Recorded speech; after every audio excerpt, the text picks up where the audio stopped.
आजको यो भिडियोमा मैले एडोब एडिसनबाट रेकर्ड कसरी गर्ने र अडियोको एक दुईवटा कुराहरू राख्छु। एडोब एडिसन जुनसुकै भर्जनको चलाउनु भएको छ भने पनि तपाईलाई गाह्रो हुँदैन। मेथड सबै एउटै हो। नयाँ नयाँ भर्जनमा अझै अलिकति एडभान्स कुराहरू आएका हुन्छन्। मैले एडोब एडिसन खोलेँ। सबैभन्दा सुरुमा मैले यसको भर्जन देखाउँछु। यो 23.2.0 छ। तपाईसँग पुरानो छ भने पनि काम गर्छ, एउटै मेथड हो।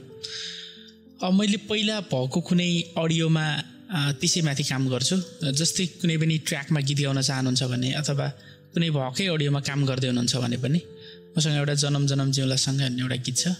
मैले यसलाई ल्याएर यहाँ ड्रप गरिदिएँ। जता ड्रप गर्दा पनि हुन्छ। यहाँ आइसकेको छ। अब मैले स्पेस बार दबाएँ भने प्ले हुन्छ।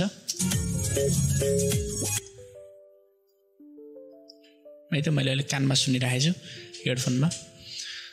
सो मैले अब मल्टी ट्र्याकमा क्लिक गरेँ भने नयाँ सेसन खुल्छ। यो नाम लेख्न पनि मिल्छ। मैले चाहिँ केही नाम लेख्दिनँ अहिले, यतिको ओके गरिदिएँ। मल्टी ट्र्याकमा खुलेको छ। अथवा हामी अहिले वेब फर्ममा छौँ। मल्टी ट्र्याकमा क्लिक गर्दा पनि हुन्छ। अझै सर्टकट F12 दबाउनु भयो भने पनि जान्छ है। F12 यसलाई चाहिँ मैले ड्र्याग गरेर यहाँ ल्याएँ। राइट क्लिक गरेर यसलाई दायाँ बायाँ सार्न मिल्छ अथवा तल लान पनि मिल्छ।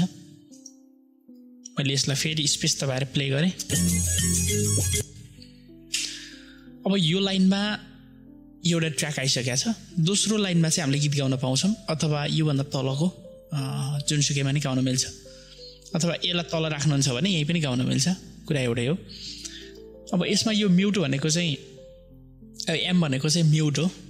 यहाँ कुनै अडियो छ भने जस्तै यहाँ अडियो छ, यसलाई एम गऱ्यो भने यो म्युट हुन्छ। मैले चलाउँदा चल्दैन।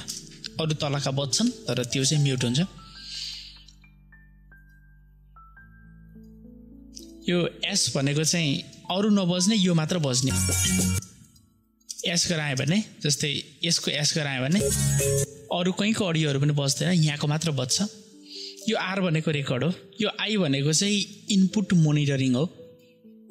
यसमा क्लिक गर्ने बित्तिकै हामीले बोलेको लाइभ चाहिँ कानमा सुन्न सकिन्छ। अब हामीले रेकर्ड कसरी गर्ने त? म यो फर्स्टमै गएँ। रेकर्ड गर्नको लागि हामीले इनपुट सिलेक्ट गर्नुपर्ने हुन्छ, हाम्रो माइक्रोफोनहरू। यसमा क्लिक गरेर तपाईँ मोनोमा जानुहोला अनि आफ्नो हेडफोन चुज गर्नुहोला। मैले चाहिँ आफ्नो हेडफोन चुज गरेको छु। यहाँनिर चुज गरेँ।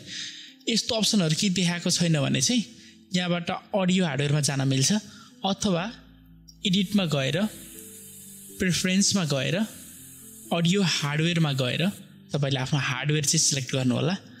यो चाहिँ एमएमईमै क्लिक हुनु पऱ्यो। अनि डिफल्ट इनपुट छ। इनपुट चाहिँ कुन अडियो छ, तपाईँले अडियो इन्टरफेस छुट्टै युज गर्नुभएको छ कि हेडफोनको माइक्रोफोन अथवा ल्यापटपमा युज गर्नुभएको छ भने ल्यापटपको बिल्ड इन माइक्रोफोनै हुन्छ सिस्टमकै। यो चाहिँ सिस्टम डिफल्ट नै देखाएको छ। मेरो यो वायरवाला कनेक्ट छ अहिले। सो यसमा सिलेक्ट हुनु पऱ्यो अनि ओके गर्नु होला। अब यहाँनिर गएँ। मैले यो नन क्लिक गर्दाखेरि चाहिँ यो आरको बटन ब्लर छ, तर मैले यहाँनिर माइक्रोफोन सिलेक्ट गर्ने बित्तिकै यो आरको बटन आएको छ। आरमा मैले क्लिक गर्ने बित्तिकै यो माइक्रोफोनको वेभ देखाइरहेको छ ताकि मेरो साउन्ड चाहिँ क्याप्चर गरिरहेको छ यसले। सो अब आईमा क्लिक गरेँ भने म बोलिरहेको कुरा मैले लाइभ सुन्न सक्छु। मैले सुनिरहेको छु अहिले। अहिले मेरो आवाज पनि रेकर्ड भएको छ भने यो अलिकति सफ्टवेयरबाट रेकर्ड गर्दा जहिले पनि यो इनपुट मोनिटरिङ चाहिँ अलिकति डिले हुन्छ। त्यसको लागि थोरै तलमाथि गर्ने अप्सनहरू यहाँनिर हुन्छ। यो लिटेन्सी चेन्ज गऱ्यो भने, तर त्यस्तो उपलब्धिमूलक चाहिँ हुँदैन। तपाईँले छुट्टै अडियो हार्डवेयर युज गर्नुभएको छ भने त्यसबाट इनपुट मोनिटरिङ चाहिँ बेस्ट हुन्छ, रियल टाइममा आउँछ। अब हामी एउटा रेकर्ड गरिहेरौँ सानो। मैले रेकर्डमा क्लिक गरेको छु। अब हामी तलको रेकर्ड यो सेसनमा यसमा क्लिक गर्छौँ। यदि यो तपाईँसँग यो बार छैन भने पनि तपाईँ विन्डोमा जानु होला, वर्क स्पेसमा जानु होला र क्लासिक चुज गर्नु होला। क्लासिक चुज गर्नुभयो भने तपाईँको यो रेकर्डको फर्मेट आउँछ। अथवा तपाईँले केही यताउता बिगार्नु भएको छ भने रिसेट गर्नु होला।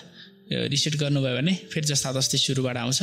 अथवा डिफल्ट गर्नुभयो भने चाहिँ यहाँनिर आउँछ। तपाईँलाई जस्तो सजिलो हुन्छ त्यही गर्नु होला र आफूलाई चाहिए जसरी एडिट गर्न पनि मिल्छ वर्क स्पेसहरू। सो मैले क्लासिकै रुचाउँछु अहिलेको लागि। मैले त्यस्तो एडभान्स काम गर्दिनँ केही पनि। अब मैले क्लिक गरेँ,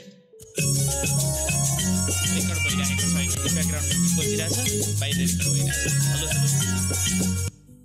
मैले यसलाई प्ले गरेँ, हेरेँ रेकर्ड भइरहेको छ, अहिले ब्याकग्राउन्डमा गीत बजिरहेछ, रेकर्ड भइरहेको छ, अहिले ब्याकग्राउन्डमा गीत बजिरहेछ। यसलाई मात्रै सुन्ने गराएँ अथवा यसलाई म्युट गरेर सुन्दा पनि भयो। रेकर्ड भइरहेको छ अहिले ब्याकग्राउन्डमा। अब यही म बोलेको कुरालाई चाहिँ डबल क्लिक गर्नुभयो भने यो मात्र वेब फर्ममा खुल्छ। यहाँनिर वेब फर्म, यसलाई चाहिँ एडिटहरू गर्न मिल्यो होइन। इफेक्टहरू हाल्न छ भने, नोइजहरू घटाउनु छ भने,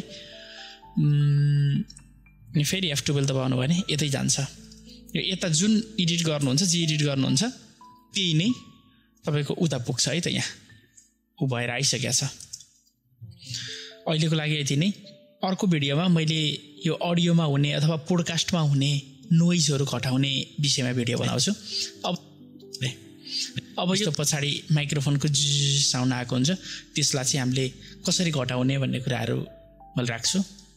तपाईँलाई यदि एडोब एडिसन सम्बन्धी कुनै पनि क्वेसन छ भने कमेन्टमा लेख्न सक्नुहुन्छ, मैले त्यसको एन्सर दिने कोसिस गर्नेछु।